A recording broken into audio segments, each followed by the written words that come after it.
Welcome back. The 3-3 Hayfield Vikings visiting the 6-0 fifth-ranked Lewis and Altura Cardinals. Third quarter of a close ball game. Cole Munt will bang his way into the end zone, and LA takes the 19-6 lead. Hayfield battling hard to the fourth quarter. The Cards give themselves a little breathing room. Up the gut goes Munt, and the senior high steps his way in for another 6. Lewis and Altura builds a 26-6 lead, but the Vikings answered. Quarterback Brady Nelson stands tall, fires a strike to Ethan Slothog from 5 yards out to make the score 26-12. Vikings giving the Cards everything they could handle, but in the end, it's Lewis and Altura remaining unbeaten. 33-18 is the final score. Rushford Peterson improves to 5-2 with their 32-14 win over Fillmore Central. Medford, Kenyon Wanamingo, the Knights on their home turf, 14-0 the final.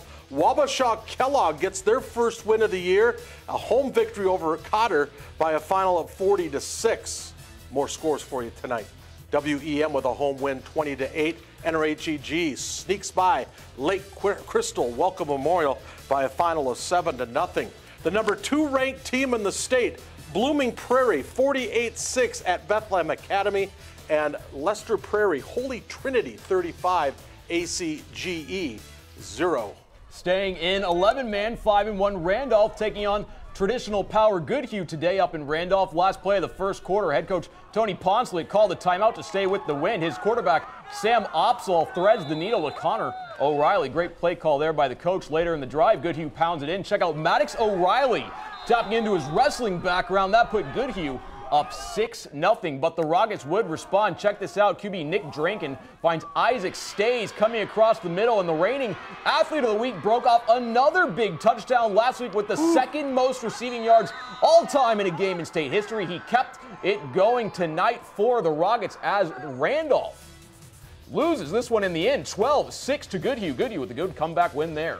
All right, let's welcome back the Holden Cruisemark Road Tour. Took him into the snow and right through Teope as we made his way from Leroy to Adams. He joins us in studio with all the action. Glad you made it back safely, Holden. Well, you know, it was in doubt with all the snow and everything like that. But anyways, it's been quite the rebirth this season for both Southland and Leroy Ostrander. Last year, the Cardinals were 2-7, but under new head coach Trevor Carrier, it's been a different story. Leroy Ostrander started the season 6-0, and they're beating opponents by an average of 29 points per game. Tonight, their opponent, the Lanesboro Burros, and the Cardinals were trying to capitalize early on an early Lanesboro turnover, but no dice. Isaac Collier can't haul it in, but Lanesboro would turn the ball over on downs.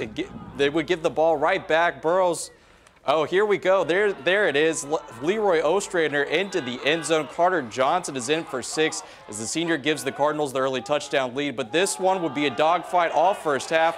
Jake Gathjes takes the ball all the way down the sidelines. Looks like a touchdown, but the refs rule him just short, and the Burros wouldn't be able to score. But next possession, here goes Gathje down the sidelines. It looks like he should have his second touchdown of the game, but he's ruled short once again. But this time, the Burros were able to actually capitalize. QB Seth Simmons takes the ball into the end zone. This one was close throughout, but in the end, Leroy Ostrander prevails to move to 7-0. They win 20-12. The Cardinals will try to cap off an undefeated season when they play at Kingsland on Wednesday. And speaking of Kingsland, for the third time this season, the Knights are part of the Holden Cruisemark Road Tour, a new record. Tonight in Adams, taking on the 8th-ranked Rebels, who get the ball to start the second half, and they started it with a bang. Noah Lamp here with the big gain to move the Rebels down the field. Then it's the quarterback, Harrison Hanna, who does the rest of the work. Just a sophomore, Hanna showing the breakaway speed to get in the end zone. What a run by the young gun. But the next drive, Southland has the ball, but Hanna would cough up the football on a cold night. Hard to keep a hold of the ball there. And the Knights would be able to capitalize. James Howard takes it to the edge and ends up getting into the end zone for Kingsland, as Kingsland would fall in this one, though, 47-12. In Mabel Canton, Grand Meadow gets another win. They win 39-6. Another page of scores. Here we go. Spring Grove picking up another win. This one a close one out in Lyle. Lyle picked up their first win just recently. They're playing Spring Grove pretty tight right there. And then Houston picks up another win. They win 38-28. Now to college football. If the Winona State Warriors football players ever wanted to play on a Sunday, This week is their chance. Due to weather and transportation issues, Minot State is unable to make it to Maxwell Field until Sunday, moving the Warriors' homecoming game from Saturday tomorrow to a noon start on Sunday. This is an atypical situation, but the Warriors are making the most of it. We've been preaching all year with our kids, overcoming adversity. And this is something else that, they're going to be out of their schedule, out of their element a little bit. And to be able to come out and put on a game on Sunday completely out of their norm, get them to play well, get them to mentally battle through all this stuff is really going to be good for us in the teaching process. Our mindset since our second loss against Mankato is that, it's win or go home at this point. So, we're just focused on the next game. Well, since an opening week loss at Mesabi Range, the RCTC Yellow Jackets have rattled off 5 straight wins and take a 5-1 record into tomorrow afternoon's game versus a 5-2 Itasca team at the Regional Sports Stadium at 1:30. Rochester's 36-27 win over Fond du Lac clinched an MCAC state playoff berth, but the Yellow Jackets aren't about to let up. They have 2 games left of the regular season. They want to keep improving every week as this postseason approaches. We still haven't put it all together. I mean, defensively, last week we gave up 600 yards. Offensively, we played when we had to play. I mean, we had 4 goal line stands that were huge, turnovers, etc. The offense moved the ball when they had to. They scored. Special teams were better last week, and they should be better this week. It's just when we come together and we play all 3 sides, it's going to be fun to watch.